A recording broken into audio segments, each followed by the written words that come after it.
نحمده ونصلي على رسوله الكريم اما بعد فاعوذ بالله من الشيطان الرجيم بسم الله الرحمن الرحيم رب اشرح لي صدري ويسر لي امري واحلل عقدة من لساني يفقهوا قولي رب زدني علما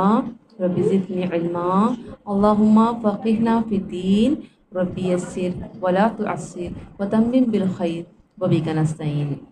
آیت نمبر 50 دیکھیے، وَإِذْ اور جب قُلْنَا کہا ہم نے لِلْمَلَائِکَةِ فرشتوں سے اسجدوا سجدہ کرو لی آدم کو فسجدوا تو انہوں نے سجدہ کیا الا سوائے ابلیس کے۔ اب یہ وہی قصہ دوبارہ شروع ہو رہا ہے۔ ٹاپک لکھ لیجیے شیطان ہمارا دشمن ہے۔ اچھا، یہ سجدے کی جو بات ہو رہی ہے، یہ سجدہ کون سا تھا؟ اس پر جو ہے اکثر لوگ باتیں کرتے ہیں، اعتراضات بھی کرتے ہیں، تو اس کے بارے میں تھوڑی سی ڈیٹیل لکھ لیجیے۔ یہ سجدہ تعظیم تھا۔ بعض کہتے ہیں کہ رکوع کے سٹائل میں کیا تھا یا گردن جھکا کے، لیکن زیادہ تر یہ کہتے ہیں کہ سجدہ سجدے کی ہی طرح کیا تھا، جیسے کہ سجدہ ہوتا ہے پیشانی کو زمین پہ رکھنا۔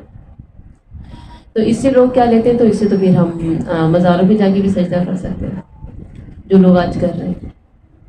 تو اس کا جواب کیا ہے؟ اگر ایسی آیت کو لے کے لوگ ہم سے جب کچھ کہیں تو ہم ان کو کس طرح سے سمجھائیں، یہ سمجھنے کی باتیں ہیں۔ تو لکھیں کہ یہ سجدہ تعظیم تھا۔ اصل بات اللہ کے حکم کی ہے۔ جب اللہ کا حکم آ جاتا ہے تو کسی بھی بحث کا دروازہ بند ہو جاتا ہے۔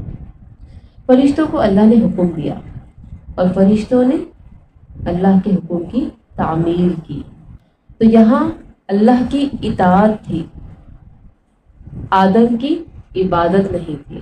یہ ڈیفائن کرنا ضروری ہے۔ کیا تھی؟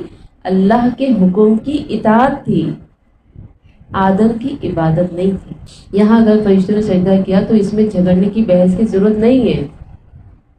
فرشتے آدم کی بندگی نہیں، اللہ کی بندگی کر رہے تھے، یہ بات سمجھنے کی ضرورت ہے۔ تو اس لیے لوگ یہ نہ سوچیں کہ آدم کو کیا تو ہم بھی مزاروں پہ جا کے سجدے کرتے، اس کی اجازت نہیں ہے۔ یہ شرک ہے، بلکہ کبیرہ گناہ ہے۔ احادیث مبارکہ میں اس میں کافی تفصیل ہے۔ تو کیا ہے؟ اللہ کا حکم، بس فرشتوں نے کیا کیا؟ سجدہ کیا، کیونکہ اللہ کا حکم تھا۔ الا ابلیس، سوائے ابلیس کے۔ ابلیس نے نہیں کیا، کیوں؟ آگے ہی اس کے بارے میں بتا دیا۔ کان من الجن ففسق عن امر ربہ، کیونکہ وہ تھا جنوں میں سے، اس لیے اس نے نافرمانی کی اللہ کے حکم کی، اس نے نافرمانی کی، کیونکہ فرشتے کی صفت کیا ہے؟ فرشتوں کی صفت ہے صرف اور صرف اطاعت، اور ابلیس جو تھا وہ فرشتہ نہیں تھا۔ یہاں پہ یہ بات ایک دم واضح ہے کہ وہ ایک جن تھا، وہ جنوں میں سے تھا اور وہ فرشتوں کے ساتھ رہتا تھا۔ تو اللہ نے جب فرشتوں کو حکم دیا تو اس کو بھی یہ حکم دیا کہ سجدہ کرو۔ کانا تھا وہ من الجن، جنوں میں سے، ففسقا تو اس نے نافرمانی کی۔ فسق کس کو کہتے ہیں؟ احکام الہی سے نکلنے کو، حدود سے باہر نکلنا، حد کو پار کر لینا فسق کہلاتا ہے۔ تو اس نے کیا کیا؟ انکار کر دیا، اس نے حکم نہ مانا۔ پھر کیا فرمایا؟ افتتخذونہ، کیا پھر تم بناتے ہو اسے وہ ذریتہ اور اس کی اولاد کو اولیاء، دوست؟ یعنی اللہ تعالیٰ فرمانے ہیں، یعنی کیا تمہارے لیے صحیح ہے کہ تم ایسے کو اور اس کی اولاد کو دوست بناؤ جو تمہارے باپ آدم کا دشمن، تمہارا دشمن اور تمہارے رب کا دشمن ہے؟ تو اللہ کو چھوڑ کر اس کو اور اس کی اولاد کو کیوں اس لائق بناتے ہو کہ اس کی بات مانی جائے، اس کی اطاعت کی جائے؟ تو پتہ چلا کہ شیطان کی بھی اولاد ہے۔ اب لوگوں کے ذہن میں کیا سوال آ رہا ہوگا؟ آپ لوگوں کے ذہن میں کچھ سوال آ رہا ہے؟ جیسے ایک عالم جب یہ واقعہ بتا رہے تھے، یہ آیتیں بتا رہے تھے، تو ایک شخص نے پوچھا پھر تو اس کی بیوی بھی ہوگی؟ ہاں، تو انہوں نے عالم نے کہا کہ مجھے نہیں پتا، میں اس کے نکاح میں نہیں گیا تھا۔ یہ سوال کرنا کیا ہے؟ بے مقصد سوال ہے نا۔ جب اللہ تعالیٰ نے ہمیں بتایا ہی نہیں، بس اولاد کا بتایا تو بس اتنا ہی کافی، کیونکہ کہیں بھی بیوی کا ذکر ہی نہیں ہے، اولاد کا ذکر چلے دیکھیں قرآن میں یہیں پر ہی آ گیا۔ اس کا سوال کرنا یہ درست نہیں تھا، کیونکہ ذریت کا ذکر ملتا ہے، بیوی کا ذکر نہیں ملتا۔ اب یہاں سے جو ہے مزید بات ہمیں کیسے سمجھ میں آئے گی؟ احادیث سے۔ ذریت حقیقی تھی یا اس کے چیلوں کو کہا ذریت؟ جس کے چیلے تھے نا، اس کو کہا گیا۔ حدیث میں اتنا ضرور ملتا ہے کہ شیطان بازار میں انڈے اور بچے دیتا ہے، حدیث میں اتنا ضرور ملتا ہے، جسے جانور دیتے ہیں انڈے اور بچے۔ حضرت سلیمان کو اللہ رب العالمین نے فرمایا تھا نہ تم ہو کہ سب سے پہلے بازار جائیں، نہ ان میں سے ہو جو سب سے آخر میں بازار سے آئیں، کیونکہ بازار وہ جگہ ہے جہاں شیطان کے بچے اور انڈے پیدا ہوتے ہیں، یعنی کہ شیطان دیتا ہے ان کو، بچوں کو اور انڈوں کو۔ یہاں سے جو بات ہے نا سیکھنے کی، وہ کیا سمجھ میں آ رہی ہے؟ بازار میں جائیں تو جلدی سے نکلنے کی کریں، اللہ کا حکم ہے۔ آپ وہاں جا رہے ہیں تو آپ ان میں سے نہ ہو کہ سب سے پہلے گئے سب سے اینڈ میں آ رہے ہیں۔ ہم تو یہی کرتے ہیں نا، بڑی فرصت سے بازار جاتے ہیں، پورا بازار دیکھ کے لیتے ہیں اور بہت ٹائم لگاتے ہیں، اور جب بازار جاتے ہیں نا اس دن تو پورا دن بس بازار میں گزر جاتا ہے۔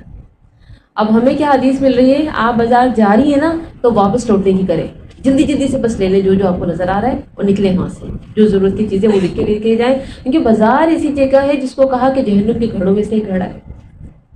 اللہ اکبر، بازار سے بچنا ضروری ہے، لیکن خواتین کا زیادہ تر وقت بازاروں میں گزرتا ہے، یہ حقیقت ہے، کمزوری ہے خواتین کی۔ تو اب ہم نے یہاں سے کیا سیکھ کے اٹھنا ہے؟ ہم بازار جائیں گے نا، کیونکہ ضرورت تو پڑتی ہے نا کبھی کپڑوں کی، منع نہیں ہے آپ جائیں، لیکن جلدی نکلنا ہے، ٹائم نہیں لگانا بازار میں۔ بس یہ فکر کرنی ہے اللہ کا حکم ہے کہ تم دیر سے نہ نکلنا، تو ہمیں بازار سے انشاءاللہ جلدی نکلنا ہے۔ اللہ تعالیٰ کیا فرما رہے ہیں؟ وہ سب تمہارے دشمن ہیں۔ کون؟ شیطان۔ جسے قرآن میں آتا ہے شیطان تمہارا دشمن ہے، اس کو دشمن سمجھو۔ اللہ تعالیٰ ہمیں بتا رہا ہے کہ تمہارا دشمن کون ہے، اس کو دشمن سمجھو۔ ہم کیا کہتے ہیں؟ ہماری دشمن تمہاری ساس ہے، ہماری نند ہے نا، ہماری بہو ہے، ہم یہ کہتے ہیں۔ اللہ کہتا ہے نہیں، تمہارا دشمن کون ہے؟ ابلیس ہے، وہی سارے معاملات خراب کرتا ہے۔ وہ جو رشتے میں نے تمہیں دیے وہ بہت مخلص ہیں، وہ بہت پیارے ہیں، ان کے اندر پیار ڈھونڈو تمہیں نظر آئے گا، وہ تمہارے اپنے ہیں۔ تو یہاں پر اللہ ہمیں شیطان کے بارے میں بتا رہا ہے کہ وہ اصل دشمن ہے۔ اب جب دشمن اس کو سمجھیں گے جبھی تو اس سے بچنے کی فکر کریں گے نا، لیکن ہم اس کو دشمن سمجھتے ہی نہیں ہیں۔ تو ہمیں بچوں کو بتانا چاہیے کہ بیٹا شیطان ہی اصل دشمن، اس سے دشمنی کرنی ہے، یعنی کہ اگر اللہ کو چھوڑ کر شیطان کو دوست بنایا تو یہ بہت بڑا ظلم ہے۔ من دونی، میرے سوا، وہم، حالانکہ وہ لکم عدو، تمہارے لیے دشمن ہے۔ بئس للظالمین بدلا، کتنا برا ہے ظالموں کے لیے بدول، بدل، یعنی کیا بتایا؟ کیا بدترین متبادل ڈھونڈا ہے تم نے؟ اللہ کو چھوڑ کر دشمن کو اپنا تم مخلص سمجھ رہے ہو، اس کو اپنا دوست بنا رہے ہو، یہ کیسا متبادل ڈھونڈا ہے تم نے؟ تو اللہ کیا فرما رہے ہیں؟ یعنی اگر اللہ کو چھوڑ کر شیطان کو دوست بنایا تو یہ بہت بڑا ظلم ہے، ظالموں نے کیا ہی برا بدل اختیار کیا ہے۔ یعنی اللہ کی اطاعت اور اس کی دوستی کو چھوڑ کر شیطان کی اطاعت اور اس کی دوستی جو اختیار کی ہے، تو یہ کیا ہے؟ یہ بہت بڑا بدل ہے، ظلم ہے، جسے ان ظالموں نے اپنا لیا ہے۔ کیا بات سمجھ میں آ رہی ہے کہ کہاں رحمان اور کہاں شیطان؟ زمین و آسمان کا فرق، بہت زیادہ فرق۔ لیکن ہم اس شیطان کے لیے، اس دشمن کے لیے اپنے رب کو بار بار چھوڑتے ہیں، فجر کے وقت چھوڑتے ہیں، نمازوں کے وقت چھوڑتے ہیں، اور بھی بہت ساری جگہوں پر چھوڑتے ہیں۔ اللہ تعالیٰ ہمیں اپنی اطاعت کرنے والا بنائے اور شیطان سے بچنے والا بنائے، شیطان سے ہمیں محفوظ رکھے۔ ما اشہدتہم، نہیں میں نے حاضر کیا تھا انہیں، خلق السماواتی، پیدائش کے وقت آسمانوں کی، والارضی، اور زمین کی۔ کس کو؟ شیطان کو۔ ان کو میں نے اپنے ساتھ شامل نہیں کیا تھا، ان کو ہیلپر کے طور پہ تھوڑی بلایا تھا۔ ولا، اور نہ، خلقا، پیدائش میں، انفسہم، ان کی اپنی، 51۔ وما، اور نہیں، کنتو، ہوں میں، متخذ المضلین، بنانے والا، گمراہ کرنے والا، مضلین، مضلہ کی جمع، ومن یضللہ فلا ہادی لہ، پڑھتے ہیں نا ہم لوگ، یہ وہی لفظ ہے۔ عضدا، عضد کہتے ہیں بازو اور مددگار، عضد کوہنی سے لے کر کندھے تک کے حصے کو کہتے ہیں۔ کسی کو اپنی طاقت کا جب مظاہرہ کرنا ہو تو یہی حصہ دکھایا جاتا ہے۔ عضد کا لفظی معنی کیا ہے؟ بازو، اور مجازی معنی مددگار۔ 51 یعنی آسمان و زمین کی پیدائش اور اس کی تدبیر میں، بلکہ خود ان شیاطین کی پیدائش میں ہم نے ان سے یا ان میں سے کسی ایک سے کوئی مدد حاصل نہیں کی۔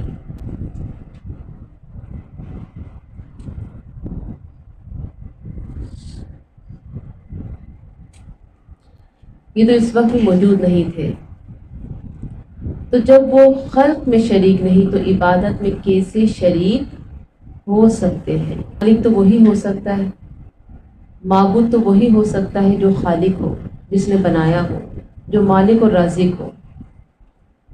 پھر اللہ تعالیٰ نے فرمایا متخذ المضلین عضدا، اور میں گمراہ کرنے والوں کو اپنا مددگار بنانے والا بھی نہیں ہوں۔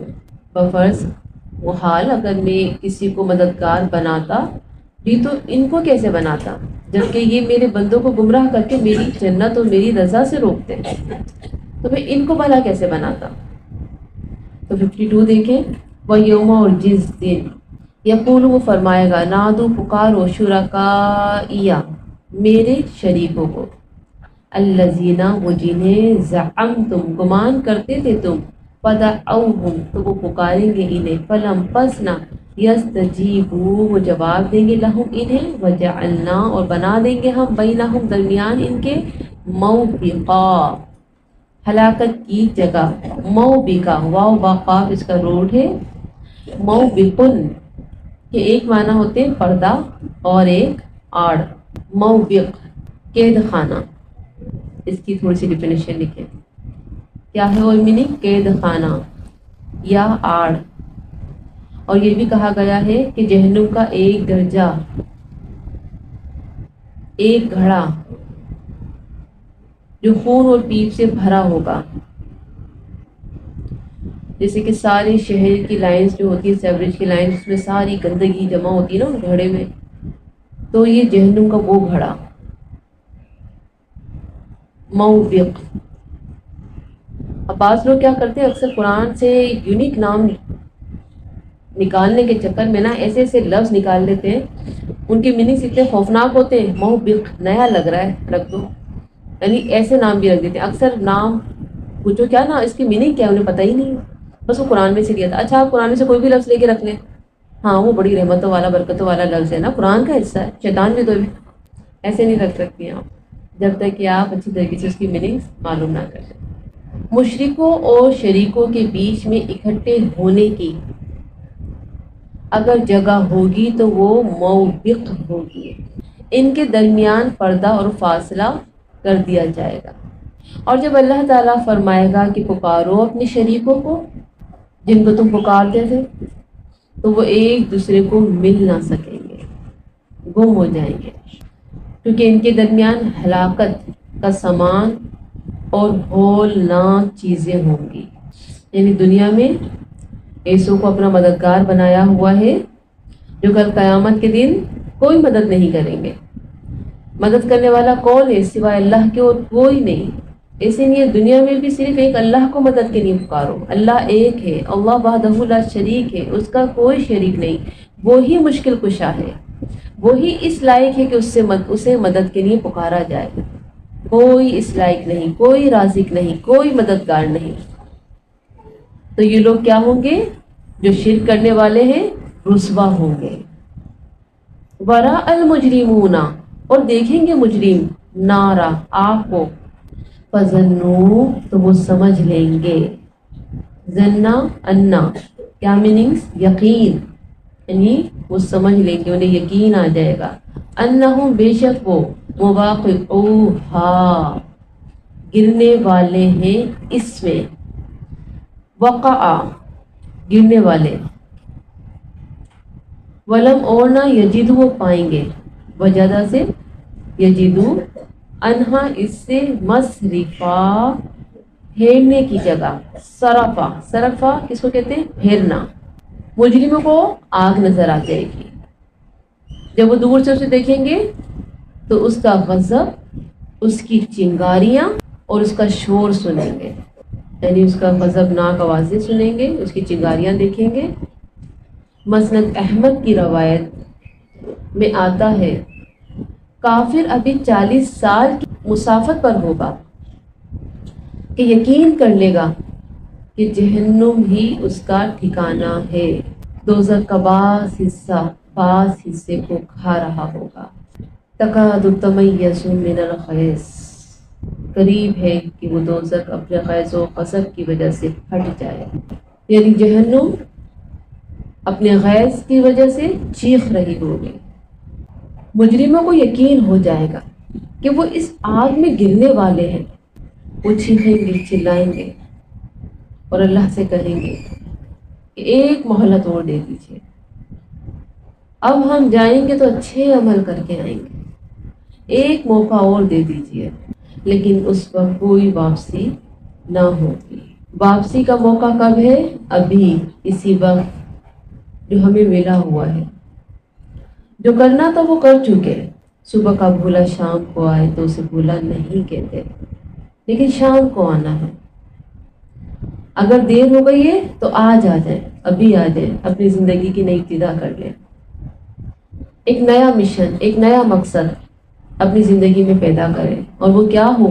میرے رب کی رضا، وہ کیا ہو؟ جنت کا حصول، وہ کیا ہو؟ جہنم سے بچا۔ تو اس کے لیے کیا کرنا ہوگا؟ ابھی سے ہی بچاؤ کرنا ہوگا، کیونکہ اس وقت کوئی واپسی نہیں ہوگی۔ تو لیسن کیا ہے؟ شیطانی حربوں کو پہچاننا ہے اور ان سے بچنا ہے۔ پہلے پہچانیں گے تبھی تو بچیں گے نا۔ ہمیں پتہ ہی نہیں ہے کہ شیطان کے حربے ہیں کیا کیا۔ ابھی جب ہماری آگے کی آیتیں آئیں گی جس میں دجال کے بارے میں بات ہوگی تو اس میں انشاءاللہ ہم مزید تفصیل سے بات کریں گے کہ اس وقت ہمارے سامنے ارد گرد آگے پیچھے دجالی فتنے ہیں، ان سے ہمیں کیسے بچنا ہے۔ در حقیقت ہمیں بہت کچھ سمجھنے کی ضرورت ہے، شیطان کی ہر چال کو سمجھنے کی ضرورت ہے، اور اللہ تعالیٰ نے تو ہم سے کچھ بھی نہیں چھپایا۔ اللہ تعالیٰ نے ہمیں سب کچھ بتا دیا کہ آپ کے ساتھ کیا کیا ہونے والا ہے۔ اور پھر مزے کی بات یہ دیکھیں کہ کتنا بڑا کرم ہے کہ اس نے ہمیں طریقے بھی بتا دیے کہ کس طرح بچ سکتے ہو۔ وہ ہم سے محبت ہی اتنی کرتا ہے، وہ چاہتا ہے کہ میرے بندے اپنے دشمن کو پہچان لے، اور دشمن کو پہچان لینے میں ہی عافیت ہے۔ پھر کیا ہوتا ہے؟ دشمن سے انسان بچتا ہے۔ اللہ کے سوا ہمارا کوئی مددگار نہیں، دنیا میں اور آخرت میں اسی کا سہارا کامیاب کرے گا۔ آیت نمبر 54، وَلَقَدْ، اور البتہ تحقیق، صرفنا، پھیر پھیر کر بیان کی ہم نے، صرفنا، صاد را فا، کہیں اللہ مثالیں بیان کر رہا ہے، کہیں اللہ آیتوں کو پھیر پھیر کے بیان کر رہا ہے۔ یعنی اللہ رب العالمین کتنا ہمیں چاہتا ہے۔ جیسے ایک ماں اپنے بچوں کو چاہتی ہے نا، صبح و شام اس کی تربیت میں لگی رہتی ہے، میرا بچہ بچ جائے۔ یہاں دیکھیں اللہ تعالیٰ کیا فرما رہے ہیں، اور البتہ تحقیق پھیر پھیر کر بیان کرتے ہیں ہم، فی ھذا القرآن، اس قرآن میں، للناسی، لوگوں کے لیے، من کلی، ہر طرح کی، مثل، مثال، وکان الانسان، اور ہے انسان، یہاں پہ جو ہے عام انسانوں کی بھی بات ہو رہی ہے اور سرکش انسانوں کی بھی بات ہو رہی ہے۔ عام انسان کو نے میں ہو رہا، یہاں اللہ تعالیٰ کیا فرما رہے ہیں، وکان الانسان، اور ہے انسان، اکثر، زیادہ، شیء جدالا، ہر چیز سے جھگڑا کرنے والا۔ جدلا کو ہائی لائٹ کریں۔ آپ بولیں گے تو جانتی نہیں جھگڑا کیا ہوتا ہے، ہم نے کبھی کیا ہی نہیں، لیکن در حقیقت ہم جھگڑا بہت کرتے ہیں۔ جدل سے، جدال، جس میں دو فریق آپس میں ایک دوسرے پر غالب آنا چاہتے ہیں، جدلا، اس کی ڈیفینیشن لکھیں۔ ہم کیا چاہتے ہیں؟ میری بات اوپر رہے، بس میں نے جو کہا نا وہی ٹھیک ہے، آپ غلط کہہ رہی ہیں، یہ جھگڑے۔ 54، انسانوں کی اکثریت جھگڑالو ہے، یعنی ہم نے انسانوں کو حق کا راستہ سمجھانے کے لیے قرآن میں ہر طریقہ استعمال کیا ہے، واعظ، تذکیر، امثال، واقعات، دلائل۔ اب جو میں نے نام لیے تو آپ کے آیتیں ذہن میں آ رہی ہیں؟ جو آیتیں ہم نے پڑھی ہیں کہ کہیں اللہ تعالیٰ ہمیں واعظ کر کے ہمیں سمجھا رہے ہیں، کہیں اللہ تعالیٰ ہماری نفس کو تزکیہ کر رہے ہیں، پاکیزہ کر رہے ہیں، کہیں اللہ مثالیں بیان کر رہے ہیں، جیسے کہ ابھی ہم نے مثال پڑھی تھی، کہیں اللہ تعالیٰ واقعات بیان کر رہے ہیں قوموں کے کہ دیکھو عبرت حاصل کرو، انہوں نے ایسے ایسے کیا تھا تو ان کا انجام کیا ہوا، کہیں اللہ دلائل پیش کر رہے ہیں۔ تو اللہ تعالیٰ مجھے اور آپ کو کس کس طرح سے قرآن سمجھانا چاہتے ہیں، ہم کیا کہتے ہیں ہمارے پاس ٹائم ہی نہیں ہے. ہم کیا کہتے ہیں ہمیں سمجھ ہی نہیں آ رہا. ایسے ہی کہ ہمیں سمجھ ہی نہیں آ رہا. کبھی کبھی تو ہمیں اتنا مشکل لگتا ہے قرآن کہ ہمیں سمجھ ہی نہیں آتا. کیوں سمجھ نہیں آتا؟ کبھی اس بات پہ بھی غور کیجیے گا. لیکن جو میرے اور آپ کے ساتھ معاملات ہوتے ہیں نا وہ بتا رہی ہوں میں آپ کو. امام ابن قیم کہتے ہیں کہ گناہوں کا سب سے بڑا اثر افیکٹ جو ہوتا ہے نا انسان پہ وہ کیا ہوتا ہے؟ اس کے اندر سے علم سیکھنے کی جستجو ختم کر دیتا ہے. علم اچھا نہیں لگتا, علم کی باتیں اچھی نہیں لگتی, میں نہیں جا رہی سیکھنے, مجھے سمجھ ہی نہیں آتا, کیا کروں, کوشش تو بہت کرتی ہوں, آتا ہی نہیں ہے. یعنی بصاریت ہوتی ہے. امام شافعی کہتے ہیں کہ ایک دفعہ میں اپنی کلاس میں جا رہا تھا تو راستے میں ایک خاتون گزر رہی تھی تو میری نظر اس کے پیروں پہ پڑ گئی. وہ خوبصورت اس کے پیر تھے, ظاہر امام ہے اور بہت نیک ہے, بس ایک جھلک انہوں نے دیکھی اور پھیر کے چلے گئے. ایسا نہیں تھا کہ مسلسل دیکھتے رہے.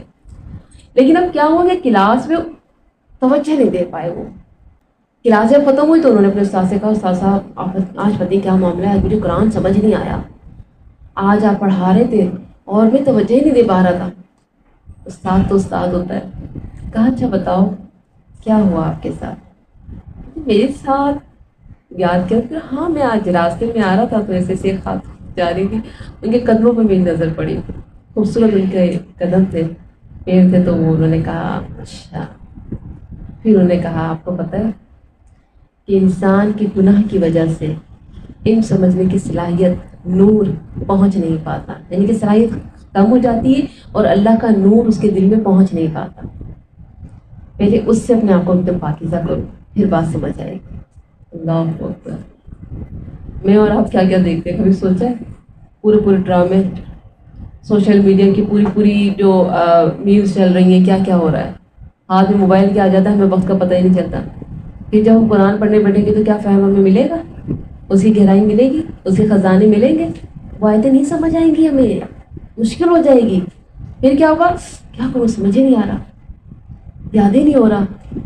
پھر یہ مشکلات ہوں گی. تو کبھی بھی کلاس میں آنا مشکل ہو جائے, کبھی بھی کلاس میں کوئی آیت سمجھ نہیں آ رہی ہے, یاد نہیں ہو رہی ہے, میں یاد نہیں کر پا رہی اس کو, بس سمجھتے ہیں کوئی گناہ ہے جو رکاوٹ ڈال رہا ہے, یہ نور آپ تک پہنچ نہیں پا رہا آپ کی گناہ کی وجہ سے. اللہ اکبر. کتنا اہم نقطہ ہے سیکھنے کے لیے نا, یہ چیزیں سیکھنے کے لیے. تو جب ہمیں ایسی باتیں پتہ چلیں گی نا, پھر کیا ہوگا, ہم اپنے آپ کو تیار کریں گے. جیسے کہ میں آپ کو کہتی ہوں نا کہ پڑھنے کے لیے سب سے پہلے فریش ہونا ضروری ہے. ہم جب پڑھنے بیٹھتے ہیں نا, میں اپنا بتا رہی ہوں, اگر ایسا ہے کہ اسمیل آ رہی ہے, پسینے ہیں, گھر کا کام کیا تھا, پڑھائی میں دل نہیں لگے گا. آپ پڑھ ہی نہیں سکتے جب تک کہ آپ شاور نہ لے لیں, آپ صاف ستھرے کپڑے پہن کے ہلکی سی خوشبو نہ لگا لیں. خوشبو کیا ہے, جس سے میں یہ نہیں کہہ رہی کہ ایسی خوشبو کہ آپ کے پورشن سے دوسری پورشن تک جا رہی ہے, آپ کو اپنے اندر سے محسوس ہو. مسواک نہ کر لیں, آپ نے برش نہیں کیا نا, آپ کو یاد بھی ہوگا سبق. آپ کے وہ جو دانتوں کی جو اسمیل ہے, جو کچھ پھنسا ہوا تھا یا کیا تھا, وہ جو فرشتے آپ کے ساتھ بیٹھے ہوئے نا, انہیں تکلیف ہو رہی ہے, تو پھر آپ کیسے پڑھ سکیں گے؟ جب یہ جسم کا یہ حال ہے تو پھر روحانی جو ہماری معاملات ہیں وہ کیسے ہم پاکیزہ نہ کریں, ہے نا. تو پھر قرآن کیسے پہنچے گا ہمارے پاس؟ تو قرآن کو سمجھنے کے لیے ہمیں روحانی اور جسمانی طور پر پاکیزہ ہو کر بیٹھنا پڑے گا. پھر دیکھیے قرآن کی لذت. آپ اگر تہجد کی اٹھی ہوئی ہے نا, 4 بجے کی اٹھی ہوئی ہے, 3 بجے کی اٹھی ہوئی ہے, آپ کو نیند نہیں آئے گی. آپ کو وہ وقت, اس وقت میں پڑھنا اتنا مزہ آئے گا, اتنا لطف آئے گا کہ آپ کہیں گے کہ اللہ یہ وقت ٹھہر جائے, یہ وقت نہ گزرے. پھر کیا ہوتا ہے, جہاں بجے 7-8 اور وہ ناشتے اور بچوں کو بھیجنا اور وہ گھر کے کام اور وہ مصروفیات, پھر وہ کیفیت نہیں رہتی. تو وہ وقت سب سے خوبصورت وقت ہوتا ہے, اس وقت اسٹڈی کیا کریں. اس کے لیے کیا کرنا پڑے گا, رات کو سونا پڑے گا جلدی. اگر آپ رات کو دیر سے سوتی ہیں نا, پھر نہیں اٹھ سکتی, پھر تو آپ گرتی رہیں گی. 10 بجے آپ اپنے گھر کی لائٹیں بند کر دیں, بس سونا ہے. 10 بجے آخری ٹائم ہے, بچوں کو بھی سلا دیں, خود بھی سو جائیں. اور سائنس بھی یہی کہتی ہے کہ یہی وہ پیریڈ ہوتا ہے کہ جس وقت آپ کے جسم کے سیل کام کرتے ہیں. یہی وہ سب سے اہم وقت ہوتا ہے کہ اس وقت کی آپ نے اگر 1-2 بجے تک بھی نیند پوری کر لی نا, کافی آپ کے 4 گھنٹے, اب آپ کو سونے کی ضرورت نہیں. تو یہ چیزیں سیکھنے کے لیے ہمیں کیا کرنا پڑے گا؟ اگر ہم چاہتے ہیں کہ یہ قرآن ہمیں سمجھ میں آئے تو ہمیں اپنا تزکیہ کرنا پڑے گا. تو اللہ تعالیٰ فرمانے, واعظ, تذکیر, مثالیں، واقعات، دلائل، انہیں بار بار ہم مختلف انداز سے بیان کرتے ہیں. کیوں کرتے ہیں؟ تاکہ یہ کامیاب ہو جائیں. لیکن انسان کا کیا معاملہ ہے، اسے سمجھ ہی نہیں آتی ہے، خوب لیکچر سنتا ہے، کرتا منمانی. سونا وہی 12-1 بجے. کیا کروں، عادت ہے نا، گھر میں سب سوتے نہیں ہیں، کیا کروں، یہ مسئلے وہ مسائل. یہ جھگڑالو بنے یا ہمارا، ہم جھگڑتے ہیں اللہ کے احکامات سے. آپ کہیں گے جھگڑے کا مقصد کیا ہے؟ یہ جھگڑا ہے، اللہ کے نبی کا حکم ہے جلدی سونا ہے، میں جھگڑا کر رہی ہوں، مجھے دیر سے سونا ہے. یہ میرا جھگڑا ہے احکامات کے ساتھ. اللہ کا حکم ہے جلدی اٹھنا ہے، یہ میرا جھگڑا ہے، میں تو 12 بجے تک ہی اٹھوں گی. اللہ کا حکم ہے آواز کو نیچے رکھنا ہے، یہ میرا جھگڑا ہے، مجھے تو تیز بولنا ہے، یہ میرا جھگڑا ہے. ہم ان جھگڑوں میں الجھے ہوئے ہیں. اللہ کہتا ہے معاف کر دو، یہ میرا جھگڑا ہے کہ میں نے معاف اس کو کرنا ہی نہیں ہے زندگی بھر. میں کیسے بھول جاؤں اس نے میرے ساتھ ایسا کیا تھا، یہ میرا جھگڑا ہے. تو اللہ تعالیٰ فرما رہا ہے انسان چونکہ سخت جھگڑالو ہے. اللہ تعالیٰ قرآن کو پھیر پھیر کے بیان کر رہا ہے. کہیں ہم نے ماشاءاللہ الحمدللہ آدھا قرآن پڑھ چکے ہیں، اور اس میں ہم نے درگزر کو کتنی خوبصورتی سے پڑھا. کیا یقین کیجیے کہ وہ آیتیں جب ہم پڑھتے، خاص طور سے سورہ نساء میں ہمیں بہت کچھ سیکھنے کو ملا تھا. تو اللہ تعالیٰ مجھے اور آپ کو کہہ رہا ہے میں نے تمہیں واعظ کیے اپنی کتاب کے ذریعے، میں نے تزکیہ نفس کیا، میں نے مثالیں، میں نے واقعات، میں نے دلائل، کیا کچھ نہیں کیا. لیکن آپ جھگڑالو اتنے ہو، آپ ہر معاملے میں جھگڑتے ہو. آپ کیا کہتے ہو، میں تو ایسی ہوں، میں کیا کروں، میری تو عادتیں ایسی ہیں، چھوٹ نہیں سکتی، شروع سے ایسا ہی ہے. تو اس لیے واعظ و نصیحت کا اثر نہیں ہوتا. ایسا سرکش انسان، ایک بات ہے سرکش انسان کی جس نے ہر معاملے میں اللہ سے جھگڑا کرنا ہے، اور ایک ایسا انسان ہوتا ہے جو مومن ہوتا ہے لیکن پھر بھی وہ بعض اوقات آپس میں جھگڑے کرتے ہیں، ناراضگیاں، پھر اکثر اللہ کے احکامات کو اگنور کر دینا. ہم مومن ہیں نا، ہم کہتے ہیں اپنے آپ کو مومن، ہم کہتے ہیں ہم مسلمان ہیں، لیکن کہاں کہاں میں اللہ سے جھگڑا کر رہی ہوں. تو یہ آپ لکھیے گا، خود اس کو لکھ کے خود دیکھیے گا کہ اللہ میں آپ سے یہاں جھگڑا کرتی ہوں، آج پورا دن میں نے یہاں آپ سے جھگڑا کیا، مجھے نہیں پتا تھا یہ جھگڑا ہے. آپ کی بات کو نظر انداز کرنا، میں نہیں جانتی تھی کہ یہ جھگڑا ہے، کہ میں اپنے نفس کی مان رہی ہوں. تو یہاں پہ سرکش انسان جو شرکت کی بھی جھگڑا کرتے، وہ تو ظاہر سرکشی ہے، وہ بہت بڑا کبیرہ گناہ ہے. لیکن ان کو اگر چھوڑ کے ہم اپنے وجود کو دیکھتے نا، تو ہمارے اندر بھی بہت جھگڑے ہیں جو ہم اللہ سے کر رہے ہیں.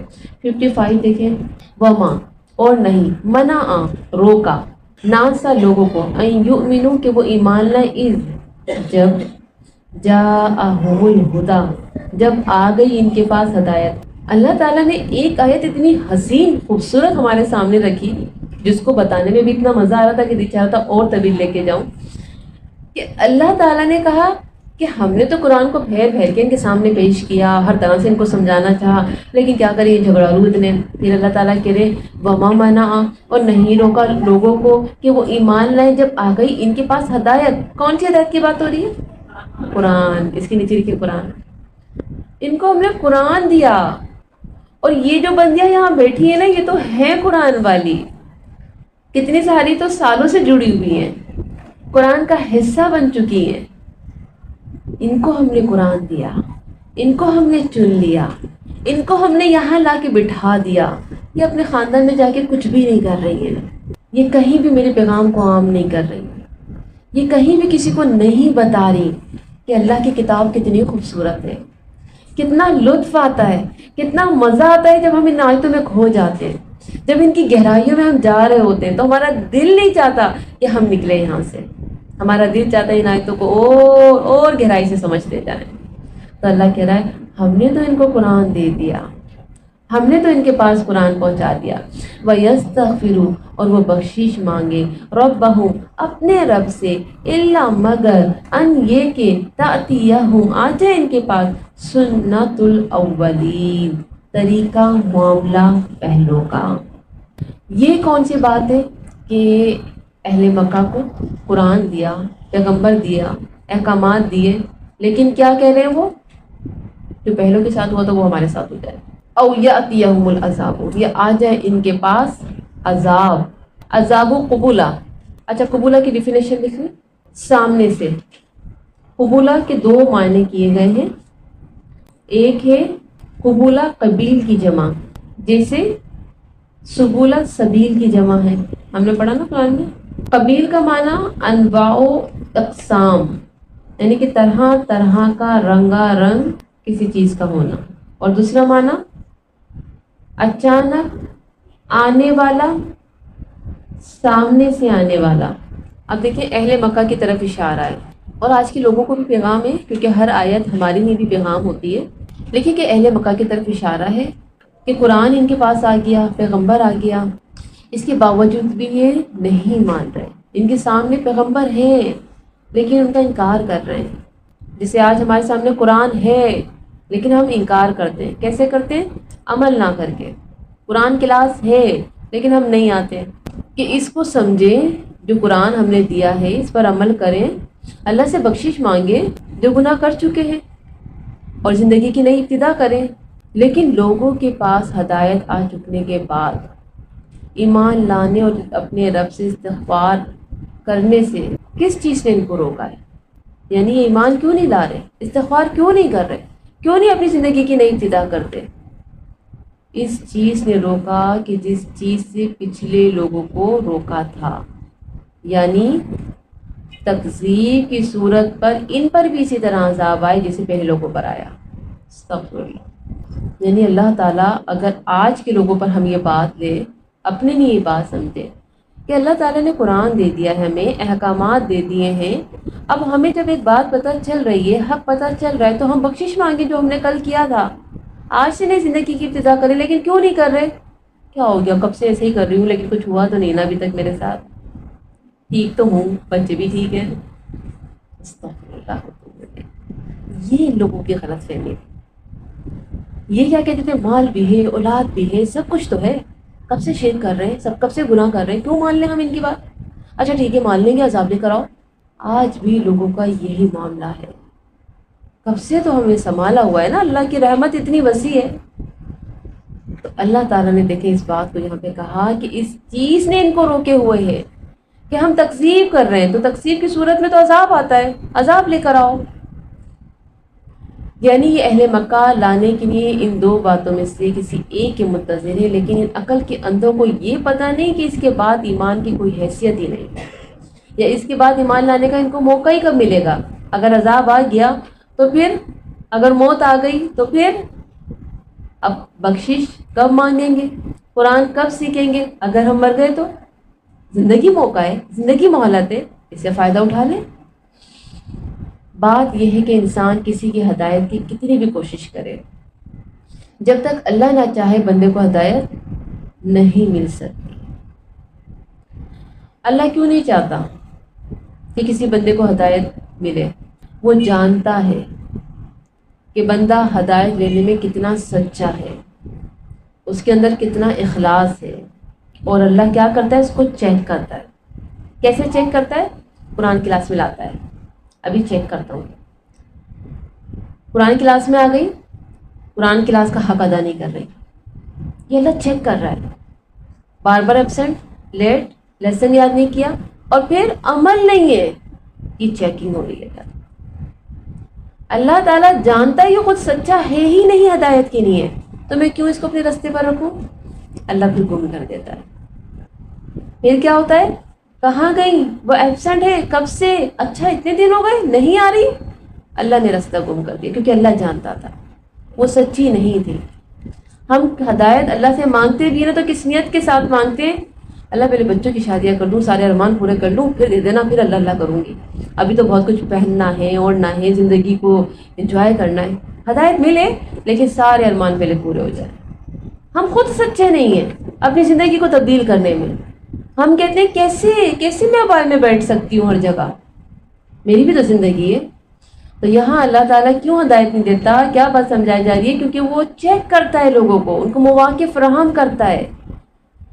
اللہ تعالیٰ ان کو موقع دیتا ہے. اللہ نے اہل مکہ کو بھی موقع دیے، نبی بھیجا، کتاب بھیجی، احکامات بھیجے. کیا ہوا؟ انہوں نے وہ موقع سارے ضائع کر دیے. بار بار اللہ ان کو موقع دیتا، بار بار وہ موقع ضائع کر دیتے، اور پھر نبی کا مذاق اڑاتے. ہم تو نہیں اڑاتے نا، ہم تو یہی کہتے ہیں ہم تو نہیں اڑاتے اللہ کے نبی کا مذاق. توبہ توبہ توبہ. اچھا اللہ کے نبی کی سنتوں کا ہم کتنا مذاق اڑاتے ہیں. ابھی سے داڑھی رکھ لی, ابھی تمہاری عمر ہی کیا ہے, کیسے بڑے بڑے لگ رہے ہو. یہ مذاق اڑانا نہیں ہے تو اور کیا ہے.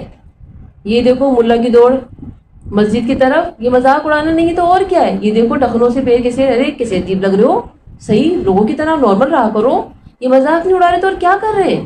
ان کو دیکھو اور جگہ اماں جی بن کے بیٹھ جاتی ہیں, دکھاوا, پتنی کیا سمجھتی ہیں اپنے آپ کو, ابایا نہیں اتار رہی, دنیا سے چھپی ہوئی ہیں. لو جی ہم سے پردہ کر رہی ہیں, ہم کیا بوڑھے نظر آ رہے ہیں. یہ کیا اللہ کے نبی کے احکامات کا مذاق نہیں اڑانا تو پھر کیا ہے. ایسے وہ لوگ کرتے تھے اور آج کے لوگ بھی یہ سب کر رہے ہیں. تو اللہ تعالیٰ تو موقع دیتا ہے, تو پھر کیا ہوتا ہے, اللہ تعالیٰ جب موقع دیتا ہے اور لوگ موقع سے فائدہ نہیں اٹھاتے تو اللہ تعالیٰ راستے گم کر دیتا ہے. رسول اللہ صلی اللہ علیہ وسلم نے فرمایا, بے شک تم میں سے کسی شخص کے سینے میں ایمان اس طرح پرانا اور بوسیدہ ہو جاتا ہے جیسے لباس یا کپڑا پرانا ہو جاتا ہے. پس تم اللہ سے سوال کیا کرو کہ وہ تمہارے دلوں میں ایمان کی تجدید پیدا کر دیں, یعنی جدید ایمان اور پیدا ہو, تمہارے ایمان میں اللہ تعالیٰ اضافہ کرے, اللہ تعالیٰ تمہارے پرانے ایمان کو دوبارہ سے نیا کر دے, اللہ تعالیٰ تمہارے پرانے جذبات جو ڈاؤن ہو گئے اللہ تعالیٰ ان کو پھر سے ابھار دے, تمہارے جذبات ابھرے, تمہارا پھر سے دل چاہے میں نے وہ جو پردہ شروع کیا تھا نا وہ چھوڑ دیا, نہیں مجھے دوبارہ سے پردہ کرنا ہے. میں کلاس سے پہلے بڑا وقت پہ جاتی تھی, بہت اچھی پوزیشن لیا کرتی تھی, نہیں مجھے دوبارہ سے یہ کام کرنا ہے. یعنی اللہ کے نبی فرما رہے ہیں کہ ہوتا ہے, ایمان بھی اسی طرح ڈاؤن ہو جاتا ہے, اسی طرح بوسیدہ ہو جاتا ہے جس طرح تمہارا لباس بوسیدہ ہو جاتا ہے. لیکن کیوں ہوتا ہے؟ کیونکہ تم اس پر توجہ دینا چھوڑ دیتے ہو. تمہارے وہ جذبات کم کیوں ہو جاتے ہیں؟ کیوں؟ کیونکہ تم وقت پر آنا چھوڑ رہی ہو, پھر اللہ تعالیٰ نے تمہیں پیچھے کر دیا. قرآن کلاس کیا ہے؟ دلوں کے زنگ کو دھوتا ہے قرآن کا سننا. ہمارے دلوں پہ جب زنگ چڑھ جائے تو اللہ کے نبی سے پوچھا کہ اب ہم کیا کریں؟ کہا قرآن کو سیکھو, سکھاؤ, قرآن کو پڑھو, یہ دلوں کے زنگ کو دھو دیتا ہے. ہم کیا کرتے ہیں؟ پڑھتے بھی ہیں تو توجہ سے نہیں پڑھتے. ہمیں توجہ کے ساتھ پڑھنا ہے, خشوع کے ساتھ, ہمیں لگن کے ساتھ, ہمیں بہت زیادہ محبت کے ساتھ. سب سے پہلے اپنے اندر محبت پیدا کریں اس کلام کے لیے, اللہ رب العالمین کے لیے. جس دن محبت ہوگی اس دن ہمیں قرآن سمجھ آئے گا, ورنہ ہمیں بوجھ لگے گا. کہتے ہیں نا کسی چیز میں جب انٹرسٹ ہوتا ہے تو اس چیز میں آپ کو بہت زیادہ معلومات ہو جاتی ہے, لیکن جہاں انٹرسٹ ہی نہیں ہے, دلچسپی نہیں ہے, آپ کیسے اس میں کامیابی حاصل کریں گے؟ نہیں کر سکتی ہیں, پھر آپ ناکامی لوٹیں گے. اپنا انٹرسٹ ہم نے دنیا میں رکھا ہوا ہے اور ہم چاہتے ہیں دین. جہاں دنیا سے محبت ہو وہاں دین میں کامیابی پاسبل نہیں ہے. آپ اگر چاہتے ہیں کہ دین میں کامیاب ہوں تو دنیا تھوڑی چھوڑنا پڑے گی, بالکل نہ چھوڑیں لیکن تھوڑی تو چھوڑنا پڑے گی. جو پہلے تھی دنیا اس سے تھوڑا بچنا پڑے گا. آپ ہر ہفتے بازار جاتی تھی, اب مہینے میں ایک دن کر دیں, مہینے میں ایک دن جائیں, نہیں مجھے ہر ہفتے نہیں جانا. آپ روز جاتی تھی, آپ ہر ہفتے چلی جائیں, یعنی کم کر دیں. تو ان تمام چیزوں سے ہمیں یہ سیکھنا پڑے گا. پھر کیا ہوگا؟ ہمارے اندر تبدیلی آئے گی. پھر کیا ہوگا؟ ہمیں جینا آ جائے گا. پھر دیکھیں 56, وما اور نہیں, نرسلو ہم بھیجتے, مرسلین رسولوں کو, الا مگر مبشرین خوشخبری دینے والے, و منذرین اور ڈرانے والے بنا کر, و یجادلو اور جھگڑتے ہیں, الذین وہ لوگ جنہوں نے کفر کیا, بالباطل ساتھ باطل کے, یعنی ناحق جھوٹی باتوں سے, لیدھزو تاکہ وہ پسلا دے, دال ہا ذات اس کا روٹ ہے, حق سے ہٹانا, حق کو باطل کرنا, بھی ساتھ اس کے, حق کا حق کو, واتخذو اور انہوں نے بنا لیا, آیاتی میری آیات کو, وما اور جس نے انذرو وہ ڈرائے گئے, حضوا مذاق. اب لکھیں یہاں پہ 56, ہم نے رسولوں کو 2 کام بتا کر بھیجے, جو اچھے عمل کرنے والے ہیں ان کو خوشخبری سنائیے, اور جو برے عمل کرنے والے ہیں انہیں ڈرائیے. لیکن لوگوں نے کیا کیا؟ رسولوں کی بات کو مذاق سمجھا اور اللہ کی آیتوں کا مذاق اڑانا شروع کر دیا. یہ تکذیب کی بدترین قسم ہے. یعنی ایک تو آپ احکامات کو مان نہیں رہے اور اوپر سے مذاق اڑا رہے ہو. مان نہیں رہے, خاموش ہو جاؤ, لیکن کم از کم مذاق تو نہ اڑاؤ. اسی طرح جدال بالباطل کی بات ہوئی, یجادل الذین کفروا بالباطل لیدحضوا. اسی طرح جدال بالباطل کے ذریعے سے, یعنی باطل طریقے اختیار کر کے حق کو باطل ثابت کرنے کی کوشش کی. باطل طریقے اختیار کر کے حق کو باطل ثابت کرنے کی کوشش کی، یعنی کہ سچ کو جھوٹ بنانے کی کوشش کی۔ اسی مجادلے بالباطل کی ایک صورت یہ ہے کہ جو کافر رسول اللہ صلی اللہ علیہ وسلم کو یہ کہہ کر کہ ان کی رسالت کا انکار کر دیتے کہ تم تو ہمارے جیسے انسان ہو، ما انتم الا بشر مثلنا، یا کیا کرتے؟ بیکار کے سوالات کرتے، یعنی طرح طرح سے کوشش کرتے کہ حق لوگوں تک نہ پہنچے، لوگ حق کو سن نہ لے، اور اگر سن لیا ہے تو اب اس کا مذاق اڑانا ہے۔ کیسے مذاق اڑانا ہے؟ اللہ کے نبی جہنم کی باتیں کر رہے ہیں، جہنم کے بارے میں بتا رہے ہیں، زقوم کے درخت کی بات آ گئی تو میں نے پیچھے بتایا تھا نا، ابو جہل نے جو ہے مذاق اڑایا اور کیا کہا؟ اچھا آگ اور درخت کا ہونا سمجھ نہیں آ رہا، نعوذ باللہ، اس طرح سے اس نے مذاق اڑایا کہ جہاں آگ ہوگی وہاں درخت کیسے ہو سکتا ہے، وہ تو جل کے بھسم ہو جائے گا، ختم ہو جائے گا۔ تو کیا جواب دیا تھا؟ اللہ کے لیے تو کچھ بھی مشکل نہیں ہے، اللہ تو سب کر سکتا ہے۔ اسی طرح اور بھی بہت ساری چیزوں پہ مذاق اڑانا۔ تو ان لوگوں کا طریقہ کیا تھا کہ حق کو لوگوں کے سامنے اس طرح سے باطل کرتے، اس طرح سے اس کا مذاق اڑاتے، اس کے خلاف باتیں کرتے کہ حق لوگوں کی نظر میں جھوٹا ہو جائے، کمزور پڑ جائے۔ تاریخ گواہ ہے، ہر دین کی طرف بلانے والے کے ساتھ یہی سلوک کیا گیا، اس کا مذاق اڑایا گیا، اس کی باتوں کا مذاق اڑایا گیا۔